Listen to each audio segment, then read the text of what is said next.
Assalamualaikum warahmatullahi wabarakatuh. Anak-anakku yang soleh dan soleha, kelas 2A dan kelas 2B, bagaimana kabar kalian semua? Alhamdulillah, semoga selalu dalam keadaan sehat, dalam lindungan Allah Subhanahu wa Ta'ala. Hendaknya kita selalu bersyukur kepada Allah Subhanahu wa Ta'ala karena kita diberikan kesehatan, nikmat sehat dan nikmat waktu luang. Anak-anakku, hari ini Pak Guru akan melanjutkan pelajaran pendidikan agama Islam. Kita sudah masuk ke jilid yang keempat. Kita sekarang akan membahas tentang surat Al-Masad. Anak-anakku yang di rumah tentunya sudah siap ya, dalam keadaan rapi, berpakaiannya juga rapi, berpakaian muslim, pakai peci dan menutup aurat tentunya. Nah, agar ilmu kita menjadi berkah dan bermanfaat insyaallah, Pak Guru akan selalu mengingatkan bahwasannya kita harus selalu menjaga adab-adab dalam menuntut ilmu. Baik, kita akan mulai pelajaran kita, yaitu surat Al-Masad. Alhamdulillah, wassalatu wassalamu ala Rasulillah wa ala alihi wa sahbihi wa man wala, amma ba'du. Allahumma inni as'aluka ilman nafi'an wa rizqan thayyiban wa amalan mutaqabbala. Allahumma la sahla illa ma ja'altahu sahla wa anta taj'alul hazna idza syi'ta sahla. Anak-anakku yang dirahmati Allah Subhanahu wa Ta'ala, kita sudah masuk ke pelajaran yang keempat, yaitu surat Al-Masad. Sebelumnya Pak Guru akan membacakan surat Al-Masad dulu ya. Anak-anak di rumah tentunya sudah hafal semuanya ya, tapi Pak Guru akan mencoba bacakan sesuai dengan kaidah-kaidah tajwid. Baik, kita dengarkan sama-sama ya. Kalian boleh ikuti.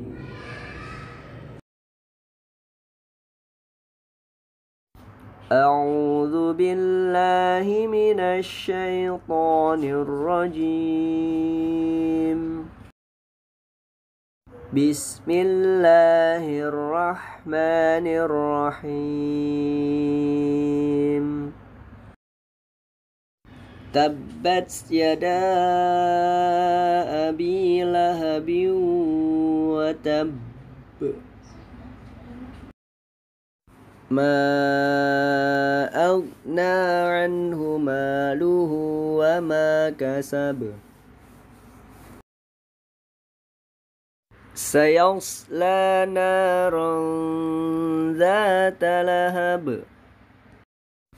Wa imra'atuhu hammalatal hatab.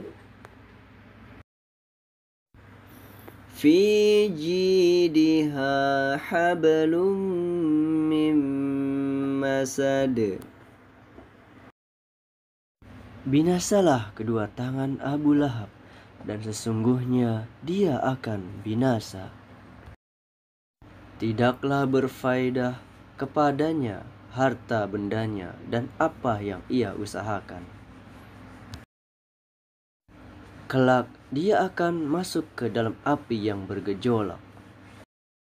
Dan begitu pula istrinya, pembawa kayu bakar, yang di lehernya ada tali dari sabut. Anak-anakku yang soleh dan soleha, demikian tadi bacaan surat Al-Masad atau Al-Lahab ya. Anak-anakku sekalian, bahwasannya surat ini mengisahkan tentang seseorang yang bernama Abu Lahab. Beliau adalah paman Nabi Shallallahu Alaihi Wasallam. Mana Abu Lahab orang yang menentang dakwah Nabi Muhammad Shallallahu Alaihi Wasallam, sehingga Allah tetapkan dia di dalam Al-Quran bahwasannya nanti Abu Lahab adalah menjadi orang yang celaka. Kisahnya gimana? Dengarkan ya. Anak-anakku yang dirahmati Allah Subhanahu wa Ta'ala, suatu ketika Nabi Shallallahu Alaihi Wasallam menuju Batok, ya suatu tempat namanya Batok. Kemudian beliau Sallallahu Alaihi Wasallam naik ke atas bukit seraya berkata kepada para manusia, berseru. Ya, Nabi Muhammad berkata, "Wahai sekalian manusia." Maka orang-orang Quraisy pun berkumpul mendatangi suara tersebut. Kemudian Nabi Muhammad SAW bertanya kepada mereka, "Bagaimana sekiranya aku mengabarkan kepada kalian bahwa musuh di balik bukit ini akan segera menyerang kalian? Apakah kalian akan membenarkanku?" Ini pertanyaan Rasulullah SAW kepada para manusia di situ. Anak-anakku yang dirahmati Allah Subhanahu Wa Taala, apa jawaban mereka? Iya, mereka percaya anak-anakku. Kenapa mereka percaya? Karena Nabi Muhammad dikenal jujur. Nah, apapun yang dikatakan Nabi Muhammad mereka percaya. Kemudian Rasulullah SAW berkata lagi kepada mereka, "Sesungguhnya aku adalah seorang pemberi peringatan bagi kalian. Sesungguhnya di hadapanku akan ada azab yang pedih." Anak-anakku, ketika Nabi Muhammad berkata demikian, ya mereka akhirnya tidak percaya bahwasanya Nabi Muhammad ini seorang utusan Allah, seorang nabi, seorang rasul. Mereka tidak percaya. Salah satunya adalah Abu Lahab. Ya, akhirnya Abu Lahab berkata kepada Rasulullah SAW, "Apakah hanya karena itu kamu mengumpulkan kami?" Kata Abu Lahab. "Sungguh celakalah bagimu."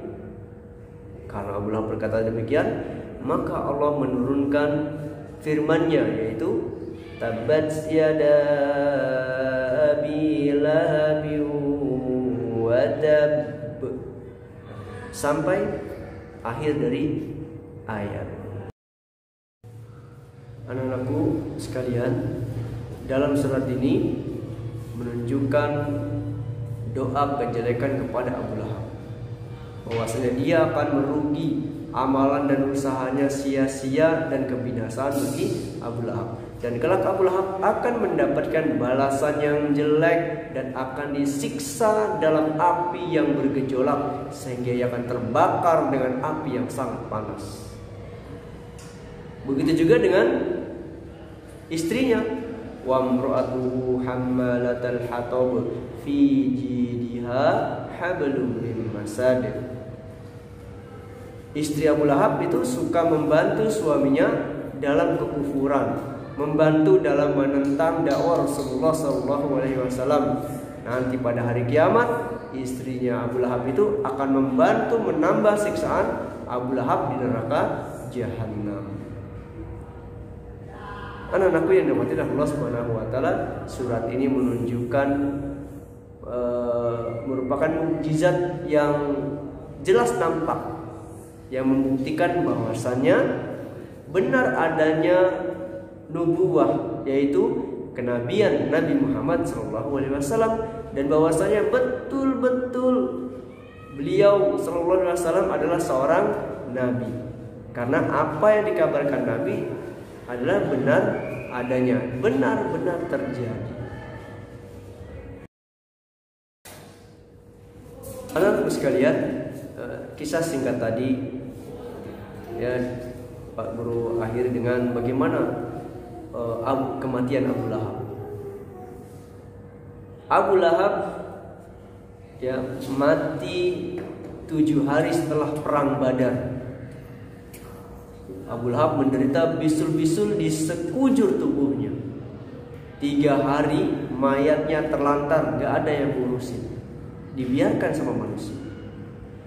Gak ada seorang pun yang mau mendekati bangkai si kafir itu. Karena malu ya, keluarganya menggali lubang. Setelah lubangnya jadi, mayat Abu Lahab itu didorong dengan kayu yang sangat panjang. Anak-anakku coba bayangkan, ya, mayatnya didorong dengan kayu yang panjang. Berarti kan orang-orang nggak mau dekat dengan tubuh mayat tersebut. Sungguh sangat hina sekali. Ketika sudah masuk lubang, ya, dilempari makamnya dengan batu hingga jasadnya tertimbun oleh batu. Tidak ada seorang pun yang mau membopong mayatnya Abu Lahab karena khawatir tertular penyakit dari mayat tersebut. Inilah Abu Lahab. Ia mati dengan seburuk-buruk kematian. Anak-anakku yang soleh dan soleha, sedikit pelajaran dari kisah tadi. Pertama adalah Allah telah menetapkan akan kebinasan Abu Lahab. Yang kedua, mendengar berita neraka dan siksaan di dalamnya seharusnya membuat seseorang itu takut kepada Allah Subhanahu wa taala. Yang ketiga, bahayanya saling tolong-menolong dalam kejelekan. Yang keempat, siksaan pedih akibat menyakiti seorang nabi. Yang kelima, terlarangnya menyakiti seorang mukmin. Yang terakhir, benarnya nubuwah, yaitu kenabian Nabi Muhammad SAW. Anak-anakku yang dirahmati Allah Subhanahu wa taala, semoga kisah ini bermanfaat untuk kita semua, dapat bermanfaat meningkatkan keimanan kita, ibadah kita kepada Allah Subhanahu wa taala. Jangan sampai sifat kita menentang Nabi Muhammad SAW, ya. Nanti Allah akan memberikan siksaan sebagaimana yang Allah berikan Allah tetapkan kepada Abu Lahab. Wallahu a'lam bishawab. Yang benar hanya dari Allah Subhanahu wa taala, dan yang salah tentunya dari Pak Guru dan dari syaitan. Sebelum Pak Guru tutup, kalian nanti baca dengan baik ya di halaman 21 di buku kita, dan juga baca suratnya nanti bisa sama uminya, abinya, atau dengan guru-guru tahfidz. Demikian, wallahu a'lam bishawab. Subhanaka Allahumma wa bihamdika asyhadu an la ilaha illa anta astaghfiruka wa atubu ilaik. Assalamualaikum warahmatullahi wabarakatuh.